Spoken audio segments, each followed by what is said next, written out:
کہہ رہا ہے 1 درہم بچا تھا دینے کو، کہہ رہا ہے کہ میں خواب دیکھ رہا ہوں کہ میں مر چکا ہوں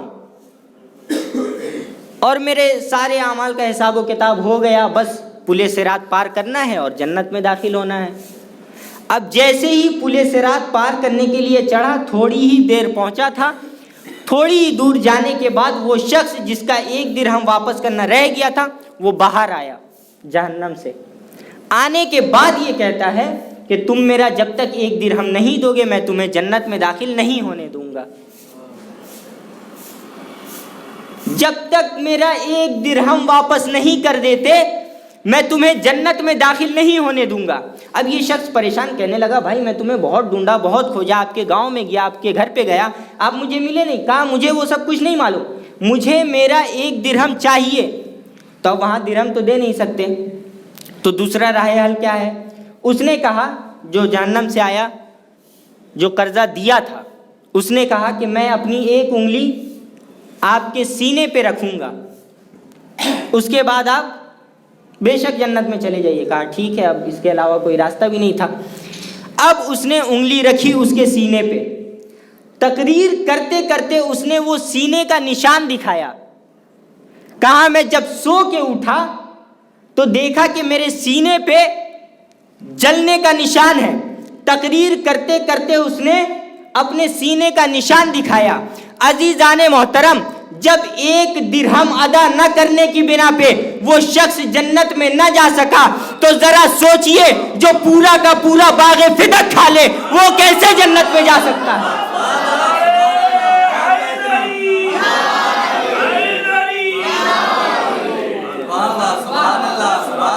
ذرا سوچیں، کوئی بھی انسان ذرہ برابر بھی کسی کا حق کھا کے بچ کے جا نہیں سکتا۔ 1 درہم ادا نہ کرنے کے بنا پہ وہ پل صراط پہ رک گیا، تو ذرا سوچیں کیسے وہ لوگ جنت میں جا سکتے ہیں جنہوں نے باغ فدق کھا لیا۔ عزیزان محترم،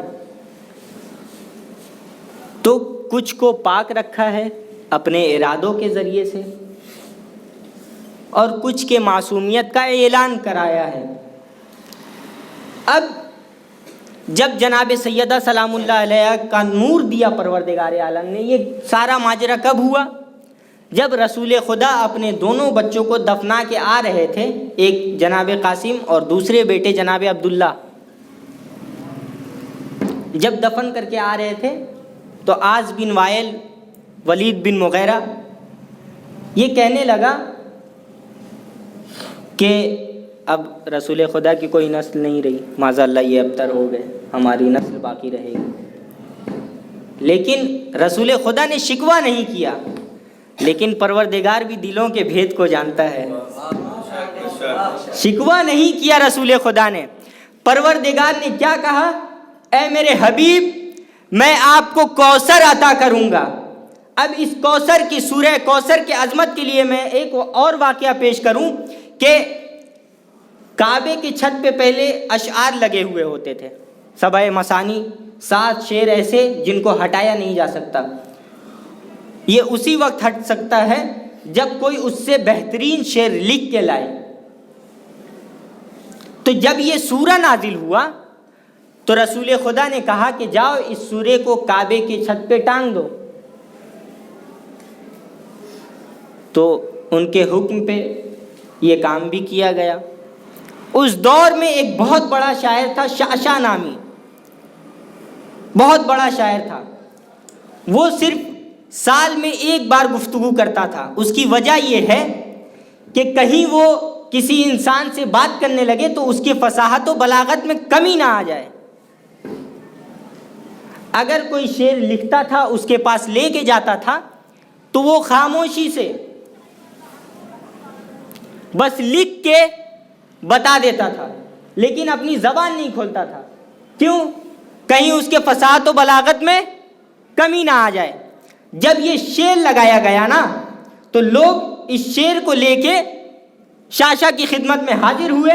وہ رات کو کھانا کھا کے چہل قدمی کے لیے نکلتا تھا اور لے جا کے جب اس اشعار کو دیا گیا کہ آپ ذرا بتائیں کہ اس میں کیا غلطی ہے، وہ جو پورے سال کلام نہیں کرتا تھا، دیکھا سوچا کچھ لکھوں، مجبور لکھ نہیں پا رہا ہے، اس کو کوئی غلطی نہیں دکھی، پھر سوچا، پھر کچھ نہیں لکھا۔ وہ جو پورا سال کلام نہیں کرتا تھا، اس کلام کو دیکھ کے کہنے لگا یہ کسی بشر کا کلام نہیں ہے، یہ کسی بشر کا کلام نہیں ہے۔ عزیزان محترم، جب یہ سورہ نازل ہوا، یہ سورہ مکی سورہ ہے، جب یہ سورہ نازل ہوا، جب پروردگار عالم نے کوثر عطا کیا تو پروردگار عالم نے کیا کہا؟ فَصَلِّ لِرَبِّكَ، اپنے رب کے لیے نمازیں پڑھیں، وَانْحَرْ، اور نحر کریں۔ قربانیوں میں سب سے عظیم قربانی اونٹ کا ہوتا ہے، اونٹ کو نحر کیا جاتا ہے، ذبح نہیں کیا جاتا، اونٹ کو نحر کیا جاتا ہے۔ تو وَانْحَرْ، نحر کریں، چونکہ میں نے آپ کو ایک عظیم چیز عطا کی ہے تو آپ کی طرف سے بھی ایک عظیم قربانی آنی چاہیے۔ اب ذرا سوچیں، پروردگار عالم کیا کہہ رہے ہیں؟ میں نے آپ کو کوثر عطا کیا، آپ نمازیں پڑھیں، تو کیا نعوذ باللہ رسول خدا نماز نہیں پڑھتے تھے؟ ان کے نماز کے لیے قرآن کیا کہہ رہا ہے، یہ میں آپ حضرات کے گوش گزار کروں۔ اس سے پہلے آپ ایک صلوات پڑھے بر محمد والے۔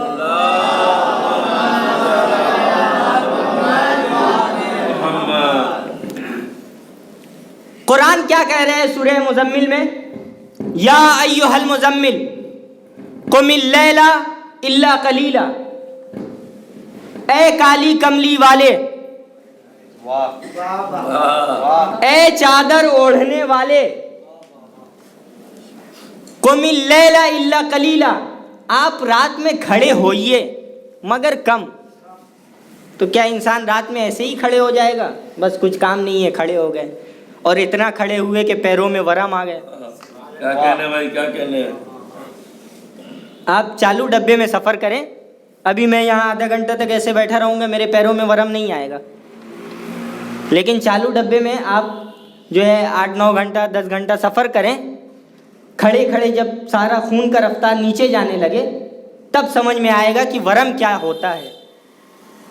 تو رسول خدا یوں تو 10-15 منٹ کھڑے نہیں رہتے تھے کہ پروردگار کو یہ کہنا پڑ گیا کہ قم اللیل الا قلیلا۔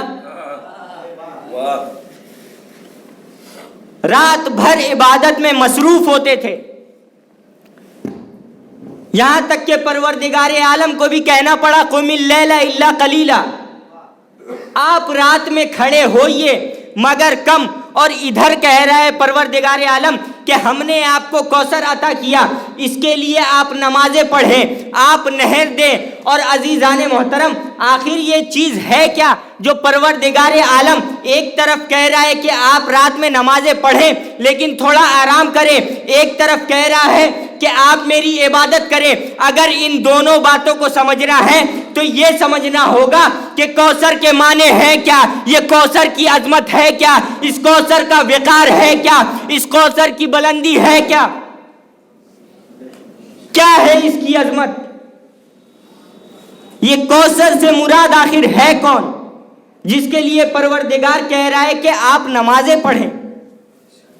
کوثر سے مراد تقریباً سارے علماء نے جناب فاطمۃ الزہرا سلام اللہ علیہا مراد لیا ہے۔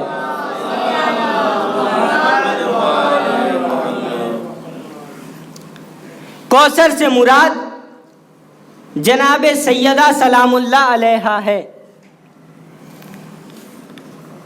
تو کیا ہے ان کی عظمت، ان کی بلندی، ان کا وقار کیا ہے جس کے لیے پروردگار عالم ایک طرف کہہ رہے کہ آپ رات میں کھڑے ہوئیے مگر کم، ایک طرف کہہ رہے کہ آپ نمازیں پڑھیے؟ تو اس کی عظمت کو سمجھنا ہے۔ ان کی عظمت کیا ہے؟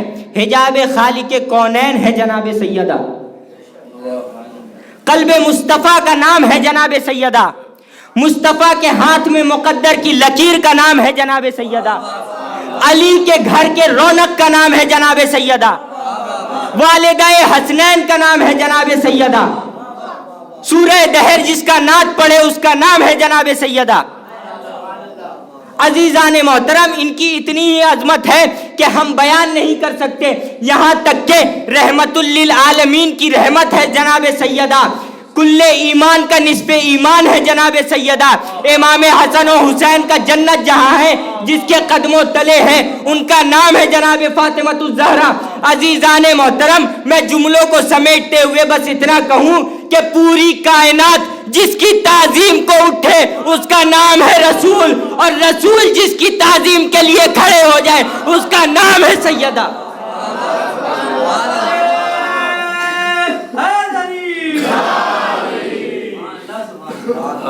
رسول خدا جس کی تعظیم کو اٹھے ان کا نام ہے جناب سیدہ. اگر میں دوسرے الفاظ میں آپ اگر مجھ سے پوچھیں کہ ان کی کیا عظمت ہے تو میں دوسرے الفاظ میں کچھ یوں کہوں گا کہ پوری کائنات کو جو کھانا کھلائے اسے علی کہتے ہیں, اور علی جس سے گھر آ کے اپنا کھانا مانگے اسے سیدہ کہتے ہیں. صلوات بر محمد وآل محمد.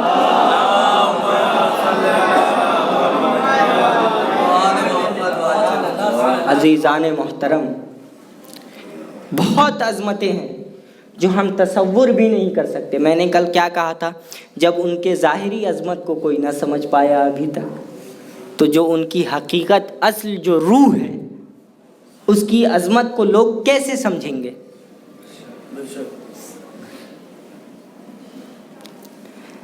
جناب سیدہ سلام اللہ علیہا وہ پاک بی بی ہیں, بہت سے القاب ہیں ان کے, جس میں سے ایک لقب ہے صدیقہ.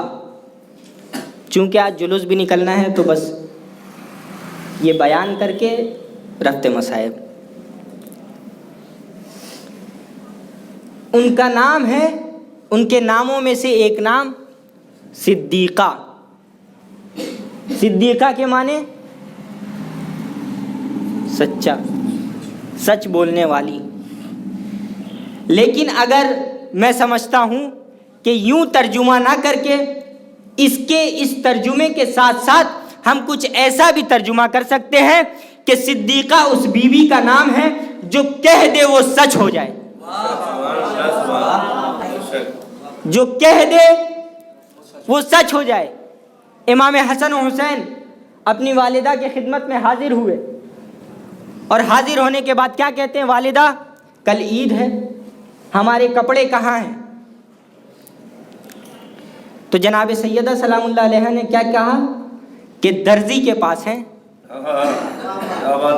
اب جب صبح ہوا, دق الباب ہوا, اندر سے آواز آئی کون؟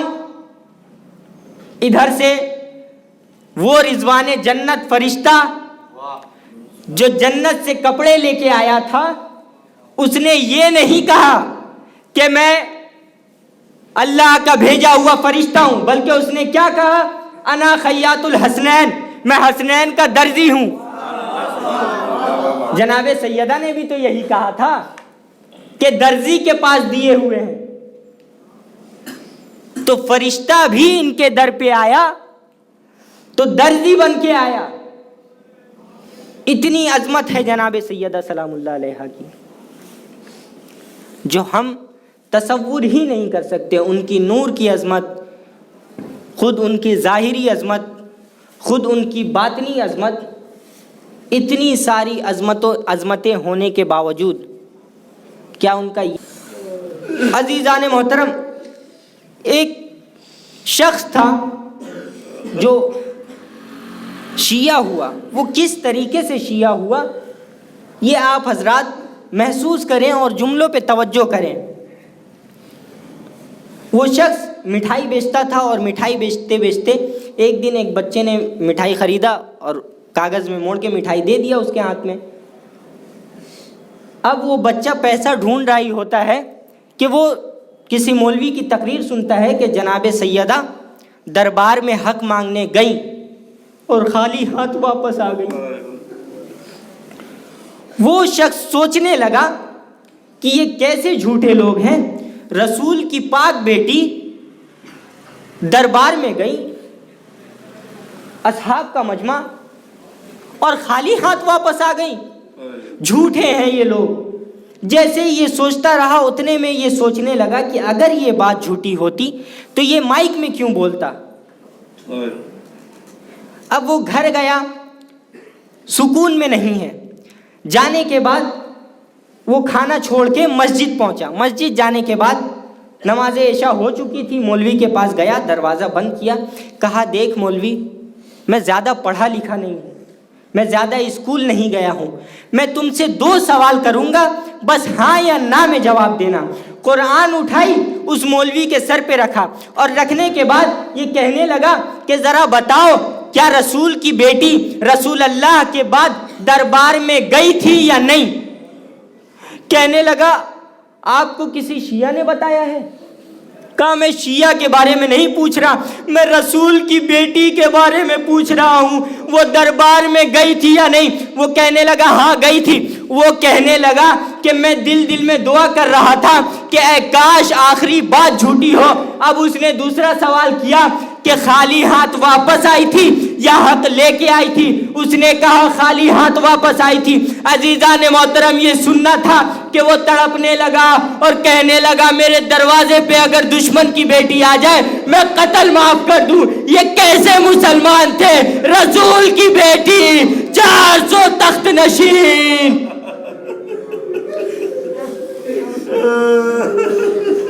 رسول اللہ کا تحریر, ان کا دستخط, اس کو پھاڑ کے پھینک دیا گیا جناب سیدہ کے سامنے. 18 برس کی عمر میں جناب سیدہ ضعیف ہو گئی.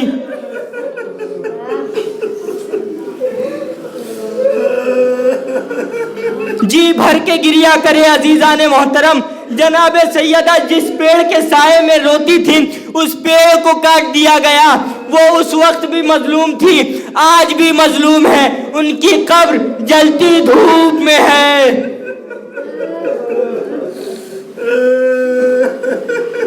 عزیزان محترم, جب جناب سیدہ سلام اللہ علیہا کے اوپر دروازہ گرایا گیا نا, وہ 18 سال کی جوان نہیں بلکہ ایک ضعیفہ تھی. ذرا سوچے انہوں نے کیسے برداشت کیا ہوگا. اور آپ ذرا غور کریں, جن کی پردہ دار بیٹی جناب زینب ہو, علی کو کیسے گوارا ہو. لوگ ان کے گھروں میں داخل ہونے لگے. علی کبھی جناب سیدہ کو سنبھالتے ہیں, کبھی جناب زینب کو سنبھالتے ہیں.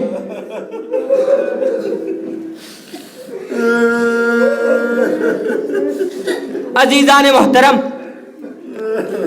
میں اپنے گفتگو کو مختصر کرتے ہوئے بس مصائب کے آخری 2-3 جملے سن لیجئے. 3 غسالہ ایسے ہیں جنہوں نے غسل دیتے دیتے چیخ مار مار کے رویا ہے.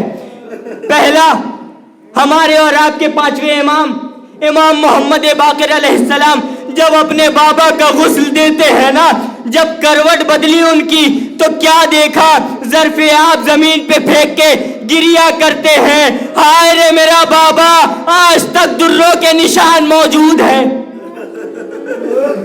دوسری جناب سکینہ جب غسل دینے کی باری آئی تو غسالہ نے کہا کہ بتائے اس بچی کا لباس اتارے یا اسی لباس میں دفن کر دے. جناب سکینہ کے جسم میں ان کے کپڑے پیوست ہو چکے تھے. تیسرا غسل جب مولا علی نے جناب سیدہ سلام اللہ علیہا کا دینے گئے تو کیا دیکھا کہ جناب سیدہ اپنے پہلو پہ اپنے ہاتھ کو رکھے ہوئے. مولا نے کہا کہ بی بی آپ جانتی ہیں کہ غسل کے لیے تمام جگہوں پہ پانی پہنچانا واجب ہے, آپ اپنا ہاتھ ہٹائیں تاکہ میں غسل دے سکوں. جیسے ہی جناب سیدہ کا ہاتھ ہٹایا گیا, مولا سر پہ آپ پھینکے, سر پہ دیوار میں سر ماری اور مارنے کے بعد چیخ مار کے رونے لگے. فضا آ کے کہتی ہے مولا کبھی آپ کو ایسا روتا نہیں دیکھا, آخر کیا بات ہے. مولا نے کہا سیدہ نے مجھے بتایا نہیں, ان کی ساری پسلیاں ٹوٹ چکی, ان کی ساری پسلیاں ٹوٹ چکی تھی. عزیزان محترم, غسل و کفن ہوا. ہونے کے بعد جب بچے اپنی والدہ سے ودا ہونے لگے، جناب زینب آئی، اپنے والدہ کے جنازے سے لپٹ کے رونے لگی۔ امام حسن آئے، رونے لگے۔ مولا کیا دیکھتے ہیں؟ فضہ سے کہتے ہیں فضہ میرا لال حسین کہاں ہے؟ فضہ میرا لال حسین کہاں ہے؟ فضہ کہتی ہے حسین ایک کنارے میں کھڑے ہیں اور کہتے ہیں جب تک میری والدہ مجھے نہ بلائے گی تب تک میں نہ جاؤں گا۔ عزیزان محترم، روایتوں کے جملے ہیں، دو ہاتھ نمودار ہوئے اور امام حسین علیہ السلام کو جناب سیدہ نے آواز دی، آجا میرے لال حسین، کبھی اپنے آپ کو تنہا نہ سمجھنا، جب کربلا کے میدان میں آپ کے گلے پہ خنجر چلے گا میں اپنا ہاتھ رکھ دوں گی۔ یہ منظر جب فرشتوں نے دیکھا، جبرائیل آسمان سے نازل ہوئے، ہونے کے بعد مولا سے کہتے ہیں مولا تمام فرشتوں نے عبادت چھوڑ دی ہے اور پروردگار سے کہتے ہیں کہ اے اللہ تو نے کس حسین کی والدہ کو بلا لی؟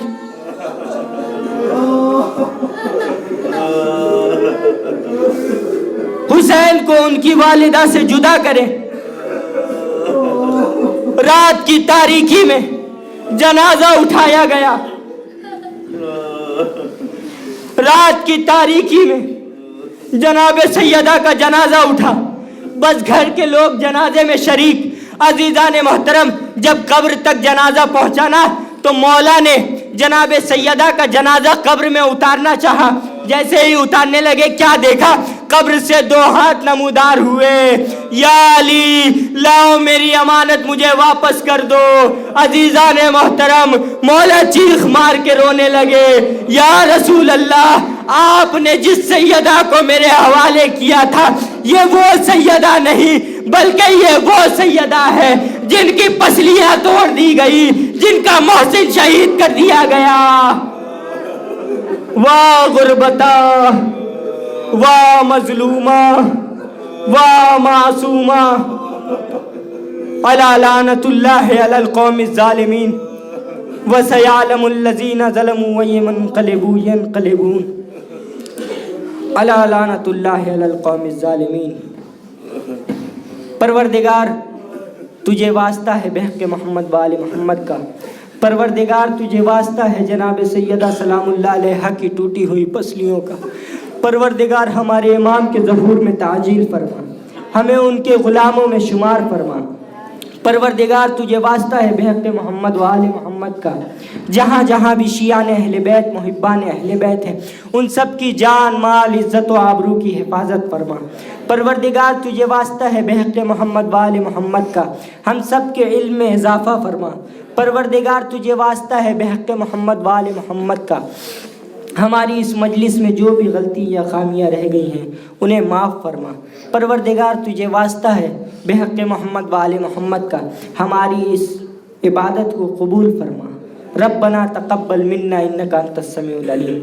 ماتم حسین۔ کتنا اداس ہے، کتنا اداس ہے، کتنا اداس ہے، یا مظلومہ یا معصومہ یا زہرا، یا مظلومہ یا معصومہ یا زہرا، یا زہرا یا زہرا یا زہرا یا زہرا یا زہرا یا زہرا یا زہرا۔ دیکھو مزار فاطمہ کتنا اداس ہے، بس ایک نشان سنگ ہی تربت کے پاس ہے، محروم چومنے سے بھی ہر حق شناس ہے، بولے زمان دے گا بھلا کیا جواب تو، محشر میں مصطفیٰ کے جب آئے گا روبرو، یا مظلومہ یا مظلومہ یا زہرا، یا مظلومہ یا زہرا، یا معصومہ یا زہرا، یا زہرا یا زہرا